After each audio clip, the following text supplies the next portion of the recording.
Welcome back to today's video. Today is Monday, June 16th, 2025, and today we are going to be taking a look at a 2026 governor election prediction. Roughly a year and a half out, we're seeing already that on an individual and statewide basis, we're seeing a number of Democratic governors and some Republican governors too push back against Donald Trump's administration for some of the interventions that this second administration has put forth at the forefront of what they've set out to do in the first year of their administration.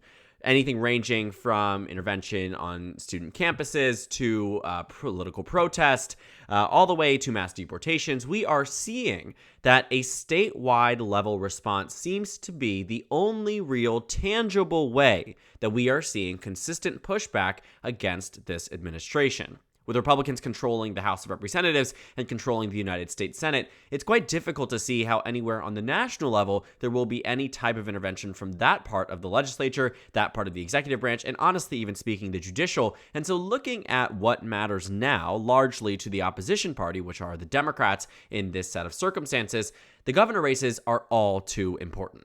And I remember covering the races back in 2018. It was a very similar set of circumstances to the, to what I think Democrats would be largely upset about, but it was very similar. The Republican Party had a trifecta, the Supreme Court was already lopsided in favor of the GOP, and the 2018 governor elections were what largely surrounded what we were going to see in terms of response to the federal government. But I do think that 4 years later, it became ever more important after the Dobbs decision returned abortion access to something that was defined by the states for the states. It became a states' rights issue, and it became one that was quite mainstream in the 2022 midterm elections, largely contributing to Democrats actually having a better election result in 2022 than they did in 2018.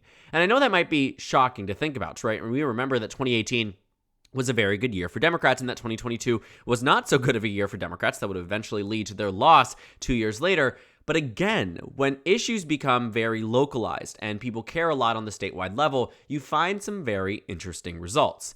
Now, fast forward 4 years later, or I guess 3 years later, to where we are today, we are in a very similar type of conversation, where we are talking about governor elections as they pertain to the voters in the state, as they really interact with national policy. What it was abortion issues in 2022, what was Trump won in 2018, has now become pushback against the second Trump administration. Now, this map here, like many of the ones that we utilize and characterize, we know that many of these races just simply will never be talked about further than a safe characterization. And that's just the way that the majority of states in this country actually are. Now, the good thing about governor elections is that they are a bit more interesting in that regard, right? Senate elections, House elections, presidential elections, generally speaking, 90% of those races we can call without even looking at who the candidates are. But for governor races, they are quite different.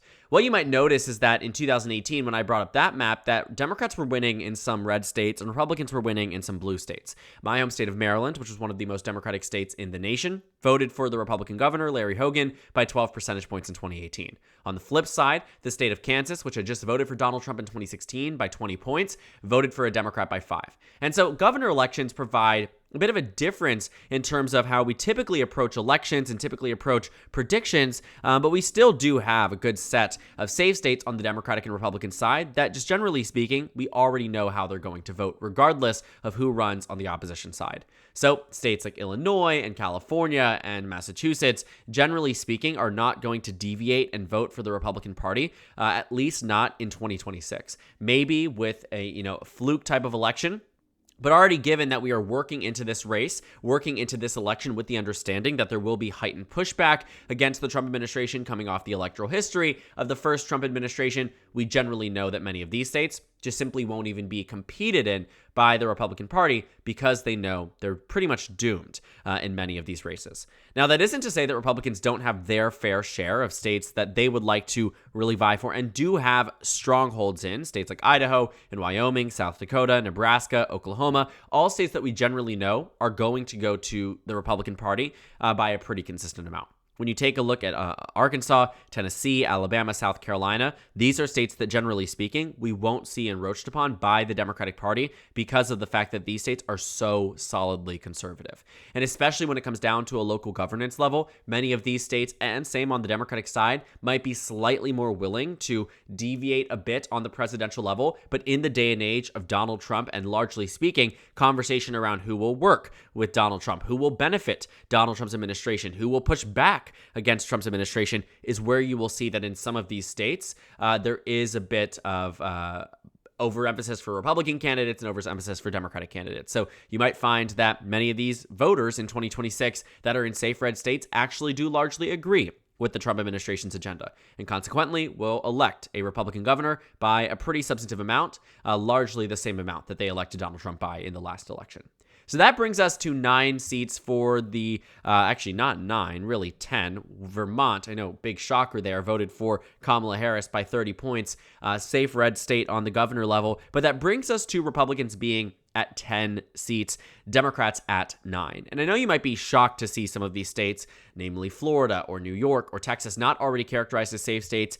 Bear with me, they will be characterized in the likely column in just a moment because they're right on that edge of being safe states here. But what this really does is narrows down where both parties are going to be investing their money, resources, time, and candidates in the next midterm election. And so all these 17 states actually are a lot more swing states, might I add, than on the presidential level, even though we normally characterize Florida and Texas as at least somewhat of a battleground on the presidential level.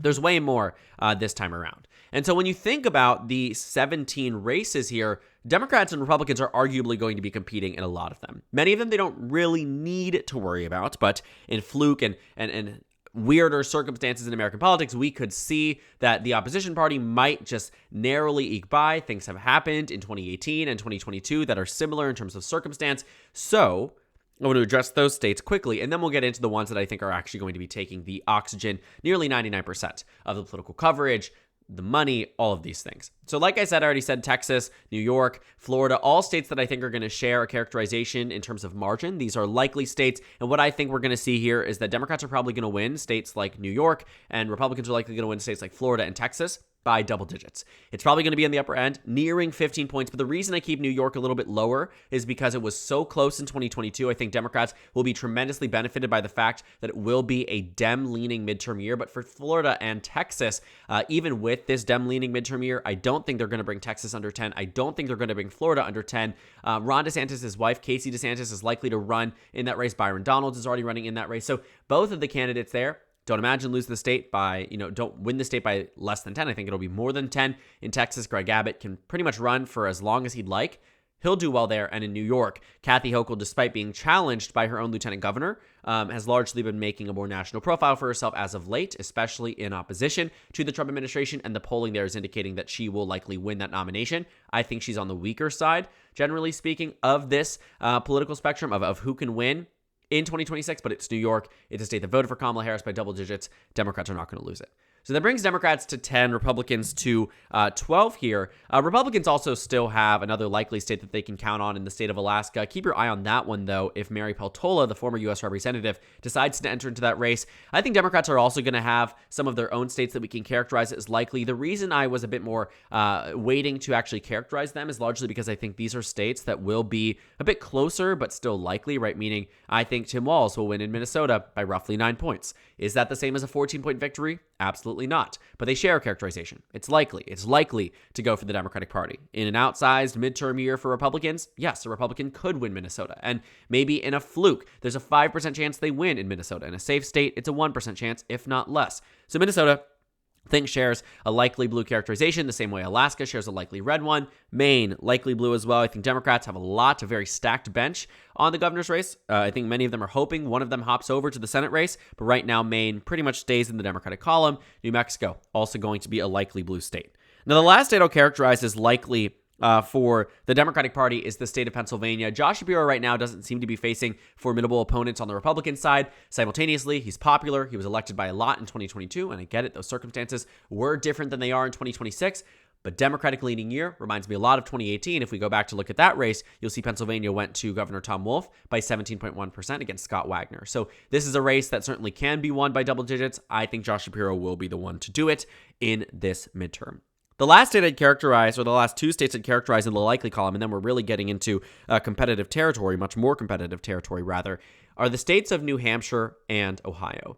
Now, I know many Democrats are hoping that in the state of Ohio, at least in this upcoming midterm year, that Senator Sherrod Brown decides to run. And while he certainly has publicly expressed interest right now, there's no guarantee that he actually enters the race. It very much seems like it could be on a coin toss right now. And so I think the most safe characterization I feel right now is keeping Ohio as likely red. But the moment that Sherrod Brown, should he announce he's running, I think it immediately moves down to toss-up. I think given the national circumstances of Ohio, given how it voted in the 2024 Senate race with Sherrod Brown on the ballot, and given how it has voted in previous governor elections right after presidential elections, Ohio very much could be much more in play. But for right now, we're keeping it as likely red. New Hampshire also might surprise you too if you don't know much about what we saw in the last cycle. Democrats were really hoping that in 2024 they would get close enough to defeating Kelly Ayotte. She was the former senator from the state. She had actually been elected statewide, enough that Democrats would say she was the one they were worried about in 2024 and worried they were correct to be. Joyce Craig. She was a mayor, decided to run for governor, lost in 2024 by roughly 9 points on the same ballot that Kamala Harris was winning by roughly 4. So when you keep in mind there was a lot of split ticket voters, not in favor of Democrats, but rather Republicans, in 2026, it's going to be quite difficult to take her down. I think that, we saw it in 2018. We saw that Sununu held on, despite it being a very nationally good year for Democrats. 2020, very similar thing. Democrats were winning the Senate race by, 15 points. Sununu was winning by 32. In 2022, Chris Sununu was winning by 16. So New Hampshire just has a history of electing Republicans on the governor level. Don't imagine that's going to change much. So now we're moving down to the 7 remaining toss-up races. We have Iowa, Wisconsin, Michigan, Georgia, Kansas, Arizona, and Nevada. Now, Iowa, I think I've been a little bit more interested by because I do think that the governor's race will be way more competitive than the Senate race, but it seems as if Democrats are actually trying to invest something into the Senate race that I think could chip away at the margin that Republicans win by in Iowa. I think Iowa starts out as a pretty solid, lean Republican state for the GOP. They're in a good position when it comes down to electoral history, when it comes down to, what they're seeing face up. The only thing that I think really pulls away from it is that Democrats have recruited a top-tier recruit, the only remaining statewide elected Democrat who won over Trump voters in the last election. And so when you think about Iowa in 2026, while it certainly won't be super strong for Democrats, I think I'm reminded of what happened in 2018 when they did keep Iowa down to just being a 2-point race. 2.7%. Fred Hubbell nearly defeated Kim Reynolds in Iowa. In 2014, that margin looked very different, right? 22 points versus 2.7 points. Then in 2022 became pretty solid for the GOP, don't get me wrong, but there was a lack of national investment, a lack of national interest, and right now I think Iowa has both of them from the Democratic Party that will keep this race a little bit closer, especially if the Senate race ends up narrowing down slightly. I think Democrats on the flip side, are in a position where they could hold on to some of these states like Michigan by a lean margin or Wisconsin by a lean margin. I don't think that's outside the realm of possibility. When I think about, what makes Democrats powerful in Wisconsin and Michigan, it often is the year and the electorate that votes. And obviously that can be said for any state, but specific to these states, we saw it 5 months apart, presidential election, April Supreme Court race. Wisconsin became a 10-point Democratic state with a little bit of voter persuasion, but 70% of that margin, that 7 points, huge chunk there, was about turnout. Who was turning out, how they were turning out in Wisconsin and in Michigan, even with Michigan being potentially a 3-way race. I think both of these states pretty much bring back into the fold of being Democratic states, not as large as 2018 when Michigan went to Whitmer by 10. Wisconsin, I think, could be a little bit closer to it. 2022 might be a better indicator. Evers by 3, Whitmer won by 11. I think it would be much closer than that. Point is, though, I still think Democrats hold on to the governorships. Evers, in the state of Wisconsin, can run for re-election, is running for re-election. Whitmer cannot. Jocelyn Benson, the Democratic Secretary of State, who had been elected statewide before multiple times, is running for the governorship in Michigan. Though there is an interesting third-party candidate. We'll talk about it later down the line. Kansas, Georgia, Arizona, Nevada, seems like we're getting back into presidential election competitive territory. Now, obviously not Kansas here, but that brings me actually to Kansas first. When I think about Kansas and the 2026 race, I think about Laura Kelly, who is a popular Democratic governor in the state. Specific to Kansas, it has a very interesting history of voting for Democrats on the governor level, Laura Kelly being one of them.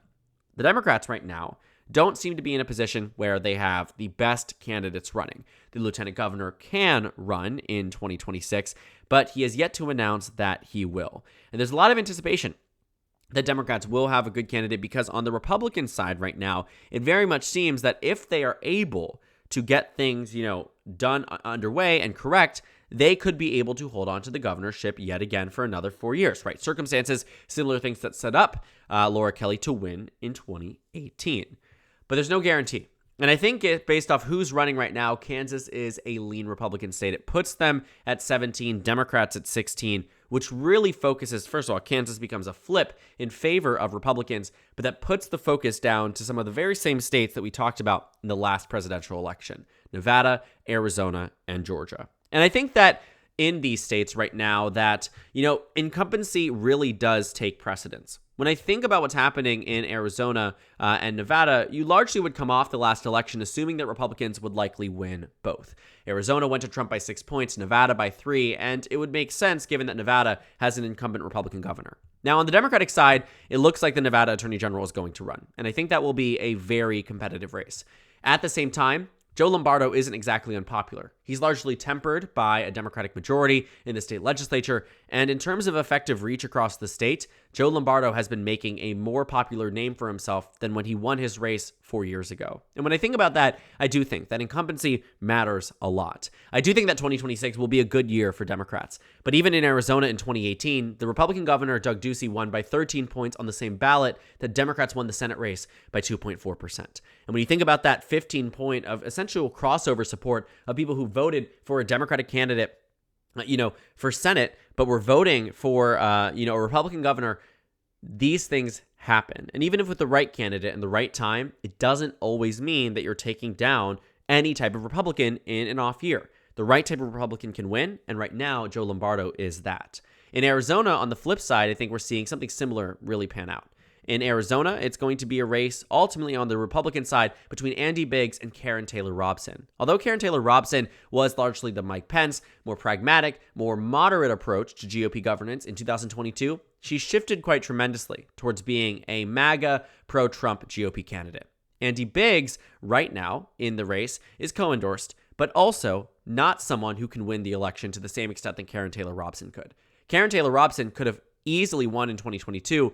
Andy Biggs is the weaker Kari Lake type of candidate who I believe that in this head-to-head, even though the data suggests that Karen Taylor Robson loses by the same percentage as Andy Biggs, what we know is that Katie Hobbs right now does not have a high enough approval rating that she will skate to re-election. She will likely win re-election against Andy Biggs, but only because the circumstances have become very lucky for her, for the Democratic Party in Arizona, especially coming off an election where they just lost by 6 points statewide. Ruben Gallego is a blueprint. He's a good example, but the races like those can only be run against candidates and won against candidates like Kari Lake, and Andy Biggs gives the Republican Party and the Democratic Party exactly what they want, just in very different ways.